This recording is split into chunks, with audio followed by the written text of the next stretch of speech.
Auzubillahiminash-shaytanir-rajim. Bismillahir-rahmanir-rahim. Once again, I have been right here in front of you. This is Asif Hassan. I have brought to you another video. I hope you must be watching all my videos. And today I have brought to you the very essential topic of English language. It's all about WH word. As you guys are very aware or familiar about most of the things regarding English, we have learnt about parts of speech. We have learnt about different kind of, you can say that, structure as well. So today I have brought to you the very essential topic, WH word. So what is a WH word basically? I'm going to put light on it, and I hope you are going to learn so many things regarding this beautiful topic which I have brought to you, and you are going to enjoy. Actually, I want to tell you something about the WH word. WH word के बारे में मैं थोड़ा सा आपको guide करूँगा कि ये क्या हैं, कैसे इस्तेमाल होते हैं, इसका तरीका क्या है और ये किस तरह से इस्तेमाल होते हैं और ये कहलाते क्या हैं.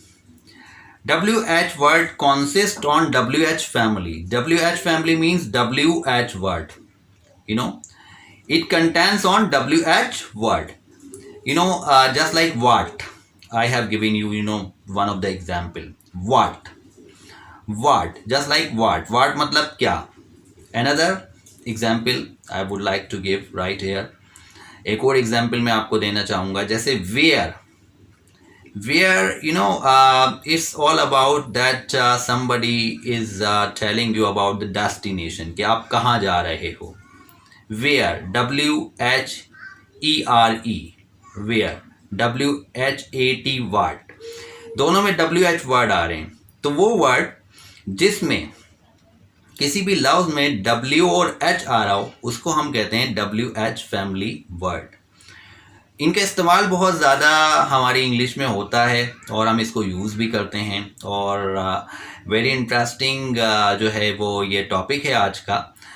लिहाजा आप मेरी वीडियो जो है वो आखिर तक ज़रूर देखिएगा और मुझे सब्सक्राइब ज़रूर कीजिएगा ताकि आपको मेरी आने वाली नोटिफिकेशन भी मिलें, और बेल आइकन को भी प्रेस कर दीजिएगा. तो लिहाजा हम वीडियो वंस अगेन शुरू करेंगे और एंड में मैं आपको इसके बारे में बताऊंगा कि ये किस तरह से जो है वो इंग्लिश में बोले जाते हैं.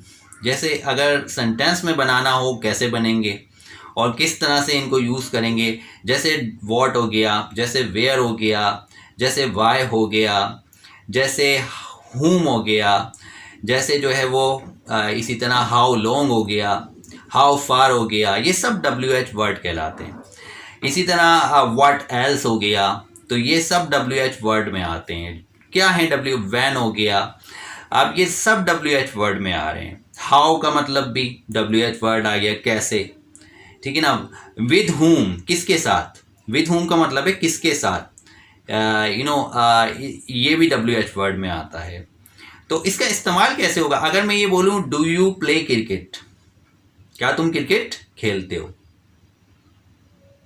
क्या तुम क्रिकेट खेलते हो, तो ये तो इंटरोगेटिव जुमला है. लेकिन अगर मैं WH में ये बोलूं तो इसको किस तरह बोला जाएगा, अलग अंदाज में ये बोला जाएगा. इसका सेंस ही चेंज हो जाएगा. What do you play. What do you play, तुम क्या खेलते हो, तुम क्या खेलते हो. व्हाट डू यू डू, तुम क्या करते हो. ठीक है ना.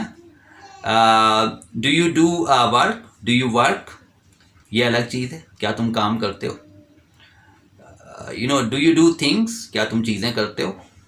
इसी तरह अगर मैं ये बोलूँ, ये तो इंटरोगेटिव था, लेकिन अगर WH वर्ड में बोलेंगे तो कैसे बोलेंगे. अगर मैं ये बोलूँ WH वर्ड में तुम कितनी देर रोज़ाना पढ़ते हो, अब ये WH वर्ड में आएगा. अब कैसे बोला जाएगा.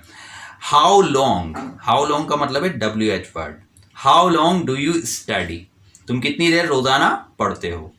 तो आप देखें कितनी इंग्लिश आपकी जो है वो सोफेस्टिकेटेड हो जाती है जब आप WH वर्ड का इस्तेमाल करते हैं. अगर मैं बोलूँ do you get up early in the morning, तो इसका मतलब हो गया क्या तुम सुबह सवेरे उठते हो. लेकिन अगर WH वर्ड में इसी तरह का जुमला बोला जाए तो वो अलग सेंस देगा.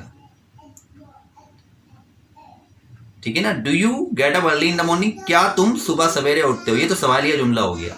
लेकिन WH वर्ड में भी इंफॉर्मेटिव जुमला कहलाता है, WH वर्ड इंफॉर्मेटिव जुमले कहलाते हैं। तो क्या होगा, when do you get up, when do you get up, आप कब उठते हो, आप कब उठते हो, when do you get up, तो ये WH वर्ड में इस्तेमाल हुआ। इसी तरह अगर मैं बोलूं तुम कब जाते हो, व्हेन डू यू गो, तुम कब खेलते हो, व्हेन डू यू प्ले, तुम कब खाते हो, व्हेन डू यू ईट। इसी तरह मैं बोलूं, अगर मैं ये बोलूं डू यू लर्न इंग्लिश, क्या तुम इंग्लिश सीखते हो, ये तो इंटरोगेटिव हो गया। WH वर्ड में अगर बोलूंगा तो इंफॉर्मेटिव कहलाएगा, यानी जुमले का नाम हो जाएगा इंफॉर्मेटिव। अब WH वर्ड में अगर मैं बोलूं कि तुम कैसे खाना खाते हो, तुम कैसे खाना खाते हो, तो कैसे बनेगा, how do you eat food, तुम कैसे खाना खाते हो। इसी तरह अगर मैं बोलूं कि तुम क्या खाते हो, तो सिंपल सी बात है, आप ये बोलेंगे व्हाट डू यू ईट, ये भी WH वर्ड हो गया, इंफॉर्मेटिव जुमला हो गया, सही है। लेकिन अगर आप बोलेंगे कि डू यू ईट, क्या तुम खाते हो, तो ये इंटेरोगेटिव हो गया। तो WH वर्ड दूसरे जुमलों से बिल्कुल हट के होते हैं। WH वर्ड में बिल्कुल अलग लॉजिक होती है, इसका बोलने का अंदाज एक अलग ही होता है।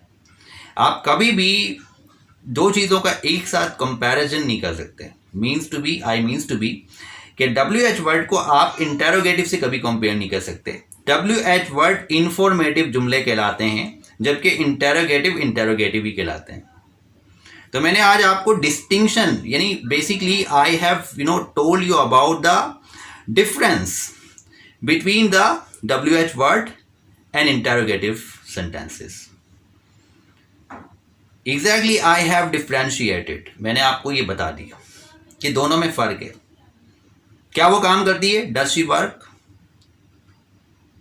ठीक है, डज शी वर्क, क्या वो काम करती है। व्हाट डज शी डू, वो क्या करती है, देखिए कितना फर्क है। डज शी वर्क, क्या वो काम करती है, इंटेरोगेटिव है। इसी तरह व्हाट डज शी डू, वो क्या करती है, या व्हाट डज शी वर्क, वो क्या काम करती है। इसी तरह ये जुमले बनते हैं, इनको बनाया जाता है और हम बनाते हैं। हमारी कोशिश रहती है कि इंग्लिश लर्निंग को ज़्यादा सीरियस लिया जाए। इसी तरह लास्ट जुमला मैं बनाना चाहूँगा यहाँ पे, जो आपके लिए बड़ा इंटरेस्टिंग है, कि जुमला है व्हाट एल्स। अब ये व्हाट एल्स का मतलब है कि ये भी WH वर्ड है। What else do you eat instead of ice cream, और क्या खाते हो। व्हाट एल्स का मतलब है और क्या। What else do you eat instead of ice cream, तुम आइसक्रीम के अलावा और क्या खाते हो। तो ये देखें WH वर्ड है। Do you eat ice cream, do you eat ice cream, क्या तुम आइसक्रीम खाते हो। देखें दोनों में फ़र्क आ गया। तो WH वर्ड में और इंटेरोगेटिव जुमलों में जो फ़र्क था वो मैंने आपको बयान किया। और ऐसे जुमले जिसमें WH वर्ड आए, जो कि WH वर्ड पर मुश्तमिल हो, ऐसे वर्ड ख़ास तौर से, उनको हम WH फैमिली कहते हैं। तो आज हमने वेयर, व्हाट, हाउ लॉन्ग और व्हाट एल्स और व्हेन, ये सारे WH वर्ड जो हैं हमने आज डिस्कस किए। I hope you would have enjoyed my video. I am going to conclude my video right here, and I am going to say goodbye. Till then, bye bye. Allah Hafiz.